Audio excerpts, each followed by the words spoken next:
আসসালামু আলাইকুম। আমার প্রাণপ্রিয় আপু ভাইয়েরা কেমন আছেন? আশা করছি আল্লাহর রহমতে সবাই ভালো আছেন। আলহামদুলিল্লাহ, আমরাও বেশ ভালো আছি। আজকে চলে এলাম আমার একটি ফ্রুট জুস রেসিপি নিয়ে আপনাদের মাঝে। আশা করছি আজকের জুস রেসিপিটা আপনাদের কাছে অনেক অনেক ভালো লাগবে। শেষ পর্যন্ত দেখার অনুরোধ থাকলো।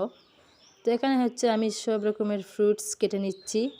কলা, তরমুজ, অ্যাপল, তারপরে সামান্য মিল্ক দিয়ে আমি এটা গ্রাইন্ডারের সাহায্যে জুস করে নিলাম। তারপরে হচ্ছে আরও একটা গ্রাইন্ডার জুস বাটিতে কিছু তরমুজ দিয়ে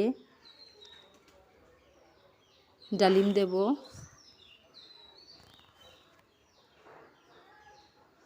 পাকা আমও ছিল। এই সব রকমের ফ্রুটস দিয়ে সামান্য একটু দুধ অ্যাড করে নেবেন। এটা হচ্ছে milk drink recipe, fruit mix recipe. আপনাদের কাছে আজকের রেসিপিটি অনেক অনেক ভালো লাগবে ইনশাআল্লাহ। ভিডিও জুড়ে থাকার চেষ্টা করবেন। যারা আমার ভিডিও জুড়ে থাকছেন তাদেরকে অসংখ্য অসংখ্য ধন্যবাদ। দেখুন মাশাআল্লাহ, আমার জুসটা একদম রেডি হয়ে গেছে।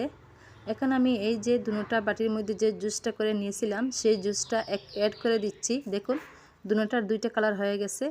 এখন এটা আমি এই তো গ্লাসের মধ্যে সার্ভ করতে যাচ্ছি। আপনারা দেখতে কালার বুঝতে পারছেন যে কতটা লোভনীয় হয়েছিল। ইফতারের টাইমে এরকম জুসটা হলে শরীরে অনেক ক্লান্তি দূর হয়ে যায়, শরীরে অনেক মজবুত রাখে, শরীরটাকে অনেক শক্তিশালী হয় শরীরটা। তো দেখবেন বাচ্চারা হয়তো একটা ফ্রুটস খেতে ভালোবাসে বা অন্যটা ফ্রুটস খেতে মন চায় না, সেই জন্য আপনারা বাচ্চাদেরকে এরকম ফ্রুটস সব অ্যাড করে মিক্স ফ্রুট জুসটা তৈরি করে নেবেন। তা না হলে বাচ্চারা খেতে মন চায় না। সব ফ্রুটস এখানে করে এক জায়গায় করে জুস করে দিলে বাচ্চারা খেতেও পারবে, ইনশাআল্লাহ ভালো লাগবে। বাচ্চাদের হেলদি এরকম জুসটা হলে বাচ্চাদের সাহায্য করবে, স্বাস্থ্যের জন্য অনেক উপকার। তো দেখুন মাশাআল্লাহ জুসটা হয়ে গেছে, অনেক হেলদি এই জুসটা।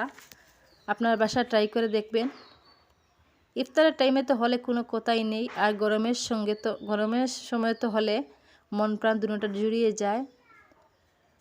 তো আজকের মতো এখানকার বিদায় নিচ্ছি। ভিডিওটি কেমন হয়েছে, জুসটা কেমন হয়েছে কমেন্ট সেকশনে জানাবেন। সবাই ভালো থাকবেন, সুস্থ থাকবেন। আল্লাহ হাফিজ।